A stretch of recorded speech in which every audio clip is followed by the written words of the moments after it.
Hey Gear Seekers, I'm Nick. Would you believe me if I told you that this right here is the box for a full ATX sized PC case, including mounting for a power supply? Would you believe that? Well, you should believe it because it's true. This is not just an Open Benchtable BC1, this is the Open Benchtable BC1 V2. But this is one of my favorite, let's call it a case of all time, because it is super versatile and they've got a couple new tricks up its sleeve for the V2 version of this. So let's check it out.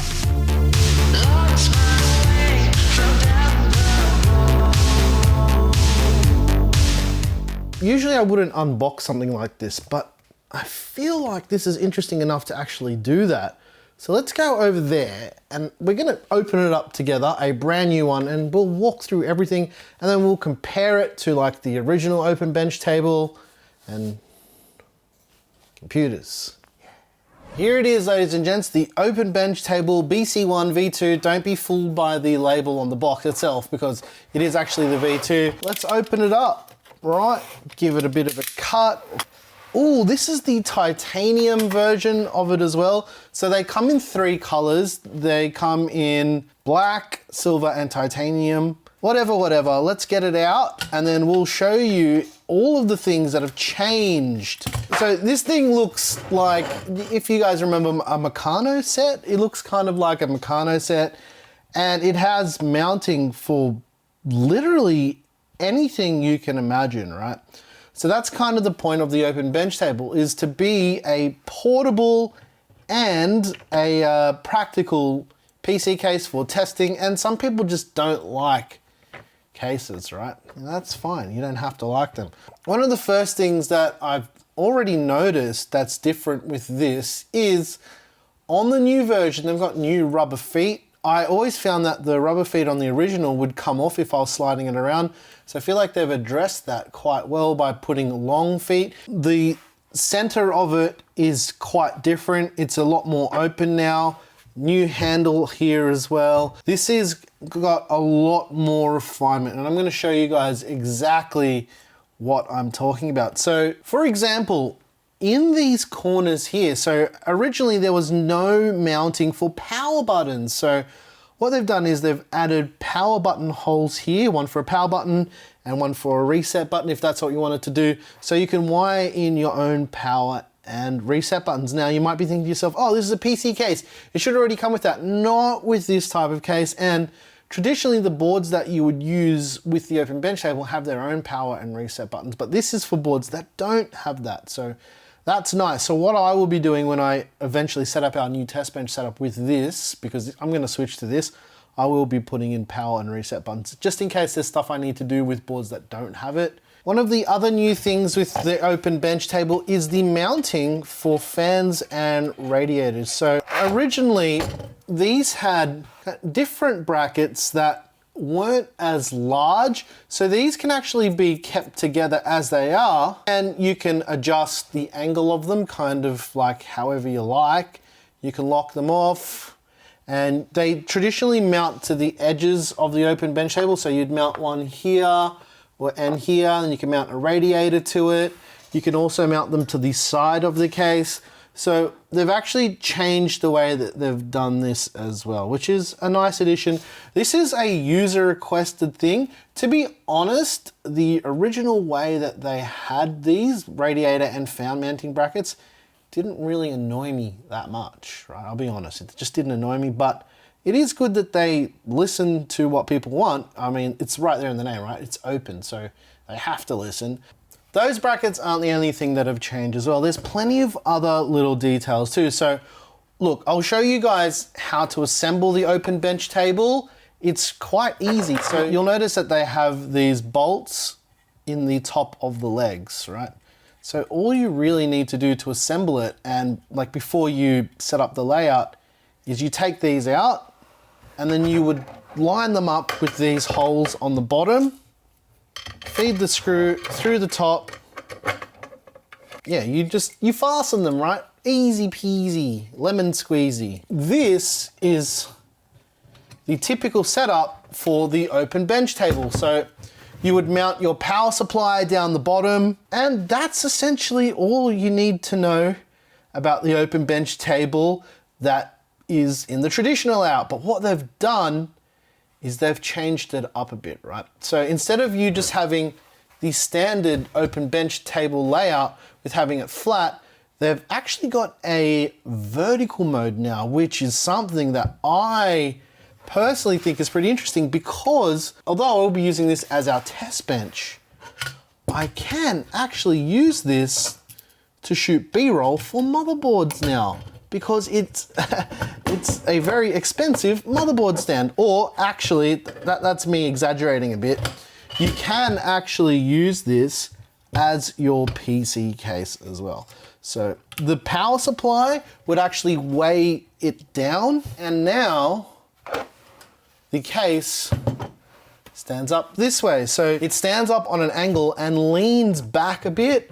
So that would account for the weight of the power supply and the weight of your hardware. So the power supply basically works as a counterweight to hold everything down. The only limitation here really is you're limited more by the size of your power supply, given that it has to fit between the legs. If IKEA and Audi made a PC case together, this would probably be what it would look like. All the high quality stuff, all the attention to detail, it's brilliant. I like it. I already showed you guys how easy it was to put the legs on. It only took a couple seconds to do it, but to mount the motherboard is just as easy. So on the legs themselves, you'll notice that it's got the standoffs for the motherboards on the legs themselves. I'm just going to remove these quickly by hand. And the other thing I wanted to mention as well, before I forget, is if you have the original open bench table, so the V1 or the V1.1, everything from those fits on here, and everything from this fits on those. So if you have a bunch of these and you're using them for testing, they are cross-generation compatible. I guess that was also something people wanted to see as well. You'll see that there's these holes here, these smaller holes. These are all motherboard mounting holes. So this will support ITX up to, you know, SSI EEB if you really want. I have done it before with really big server boards hanging off the end of this just to make my life easier so I don't have to put it in a case. So you can do it. Basically the way that these work is, let's say we're doing an ATX board, because I'm going to put an ATX board in here. Basically screw them into the holes that you can use your motherboard as a reference guide. But the next thing you'll need to do is mount expansion cards and, you know, GPUs and whatnot. So that's what these are for. So the way this works is you just loosen them. So like I said, no tools required. You loosen these off and it has these long bars. Now there's other sets of standoffs that you can either use to screw in your motherboard. Basically what you'll want to do is use this standoff and you'll want to put it into the hole. The bottom of the mount for the motherboard and the bottom of the mount for the other type of standoff is the same. So you need to offset it so you can then go ahead and screw these bars in to hold your expansion cards, right? There's another nut that goes on the top of this long bolt that you can use to then fasten the card. I don't use that top one when I'm doing stuff, mainly because I'm switching cards in a lot and it's kind of annoying. And this on its own as a single one is usually enough to support the card in horizontal mode, so flat table mode. But in the vertical mode, the new mode, I would probably go as far and say that I would use 2, just to be safe. Next thing is power supply mounting. Now, I've changed the legs back to the default orientation for the open bench table, just to show you guys this.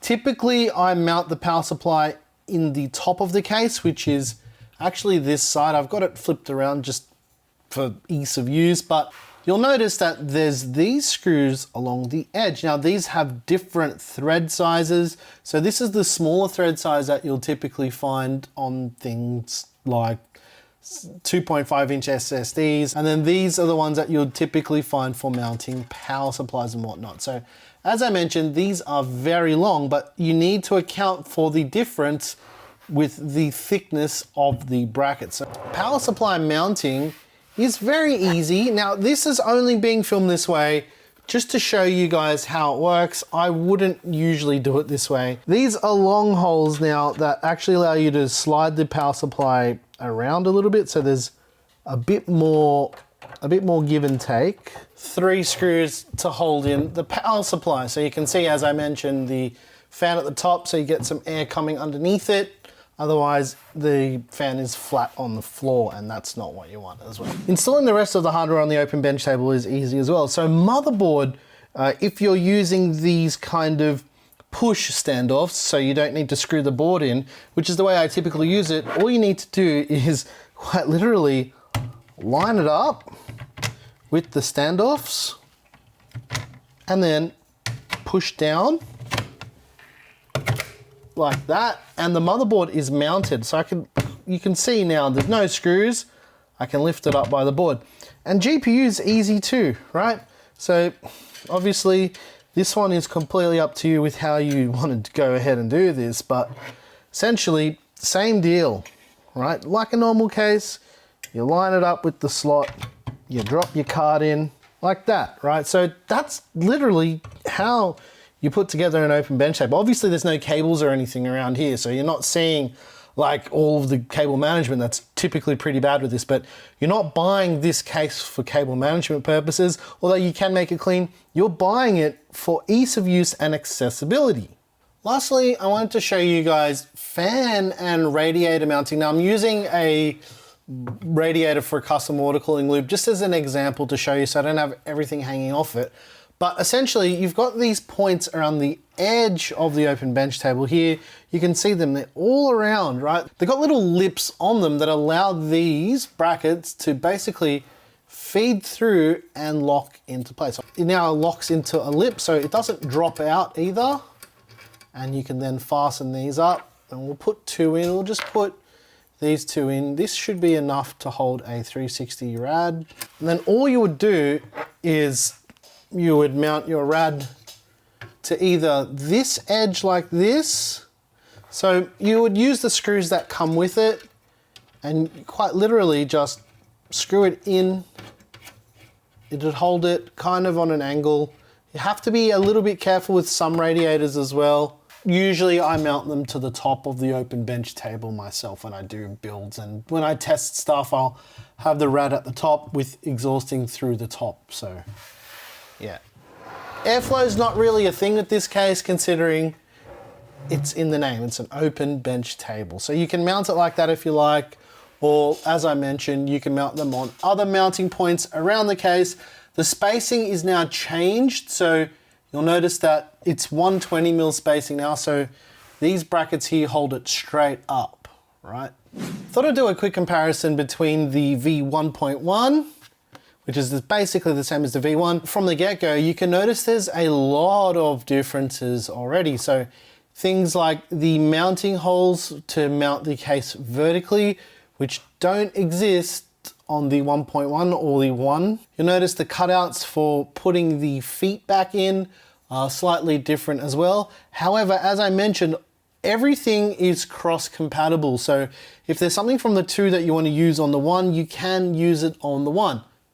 Except for doing that vertical mounting. This does not support it. That's the main difference between the 2. You'll notice that the screws for mounting things, the system is different. This has a thread that's cut into the case itself.